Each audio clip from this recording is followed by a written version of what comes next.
এখন তো পীররা চলে মুরিদের টাকায়, কিন্তু আপনাদের পীর নিজের টাকায় মুরিদ চালায়।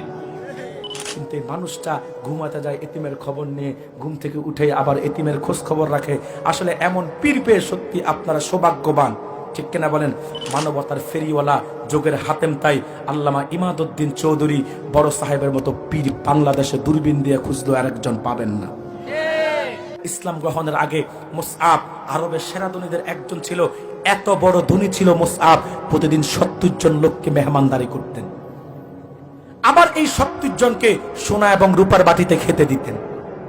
আবার যখন বিদায় নিত, এই ৭০ জনকে সোনা এবং রূপার বাটিগুলো হাদিয়া করে দিতেন।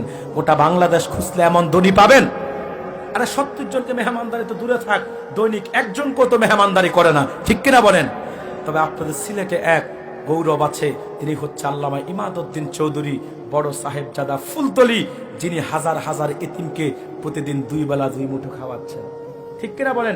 শুধু তাই না, তাদের ভরণ পোষণের দায়িত্বটা পর্যন্ত তিনি নিয়েছেন, তাদের পরিবারের পর্যন্ত দেখাশোনা তিনি করেন। যেখানে মানবতা বিপন্ন হয়, যেখানে অসহায়ত্ব কারণে গরিব খুব কাবুর হয়ে যায়, সেখানে তো বড় সাহেব ছুটে যায়। গত ২ দিন আগে দেখলাম কার কার ঘর করে দিচ্ছে, বাড়ি করে দিচ্ছে। আগুনে পুড়ে গেলে কারো ঘর সবার আগে জিনাকে তারা পায়, সেটা হচ্ছে মানবতার ফেরিওয়ালা বড় সাহেব কেবলা ফুলতলি। ওই যে কোথায় থেকে রোহিঙ্গার এসেছে, কয়েকবার গিয়ে সেখানে পর্যন্ত দেখে এসেছে। শুধু তাই না, সবচেয়ে যে বিষয়টা আমাকে অবাক করেছে, সাদিস জামাতের ছাত্র যারা গাড়িয়ানায় পড়ে, তাদেরকে গোটা রমজান মাস প্রতিদিন প্রায় ৪,০০০ শিক্ষার্থীকে ২ বেলা খাওয়াচ্ছেন।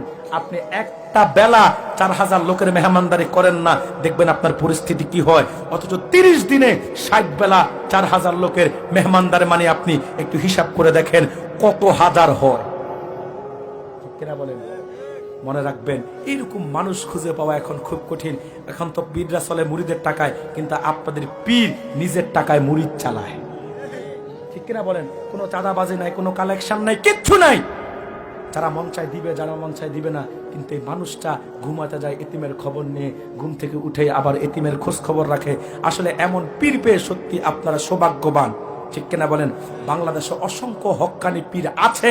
সৈয়দ আহমদ বেল্লবী সিলসিলায়, আমার কথায় আবার অন্যদের অ্যালার্জি হলে সমস্যা আছে, আমরা স্বীকার করি, অসংখ্য পীর আছে বাংলাদেশে, হক্কানি পীর সাহেব আছে। তবে মানবতার ফেরিওয়ালা, যোগের হাতেম তাই আল্লামা ইমাদউদ্দিন চৌধুরী বড় সাহেবের মতো পীর বাংলাদেশে দূরবীন দিয়ে খুঁজলেও আরেকজন পাবেন না, এমন আরেকজন পাবেন না। সিলেটবাসী, এটা আপনাদেরকে খুশি করার জন্য বলছি না। আরে ভাই, আপনাদেরকে খুশি করলে আমার লাভ কি, না খুশি করলে আমার লাভ কি? আমি বললে যে আমাকে খুব বেশি মায়া করবেন বিষয়টা এমন না, না বললে যে মায়া করবেন না বিষয়টা তাও না। আরে বলি কেন? কারণ এই মানুষটার থেকে শিখার অনেক কিছু আছে। আরে তিনি ২,০০০ এতিম লালন পালন করে, আপনি যদি ৩-৮টা দেখে একজন এতিমকেও যদি আপনি অভিভাবকের দায়িত্ব নেন, এটাই আপনার নাজাতের উসিলা হয়ে যাবে, ঠিক কিনা বলেন? শিখার অনেক কিছু আছে। আরে পীর তো সেই হবে যাকে অনুসরণ করা যায়, যার থেকে শিখা যায়, যাকে আইডল বানানো যায়, যাকে আদর্শ বানানো যায়। ঠিক আল্লামা ইমাদউদ্দিন চৌধুরীর মধ্যে আসলে সবটুকুন গুণই আছে। আমরা দোয়া করি আল্লাহ তাআলা এই মানুষটার হায়াতের মধ্যে বরকত দান করে, বলি আল্লাহুম্মা আমিন। সিলেটবাসীকে, এই মুরব্বী সিলেটবাসীর এই মুরব্বীকে আল্লাহ দীর্ঘদিন হায়াত বাড়িয়ে দিক। মনে রাখবেন, সিলেটের প্রত্যেকটা সাহেবজাদা ফুলতলি দরবারের তিনারা আপনাদের মুরব্বী, তিনাদেরকে ভালোবাসবেন। কখনো কোন মন্তব্য তিনাদের ব্যাপারে করবেন না, করার আগে হাজারবার চিন্তা করবেন, কারণ আপনি আর শামসুল উলামার আওলাদ কখনো এক না। অতএব ভেবে চিন্তে মন্তব্য করার চেষ্টা করবেন।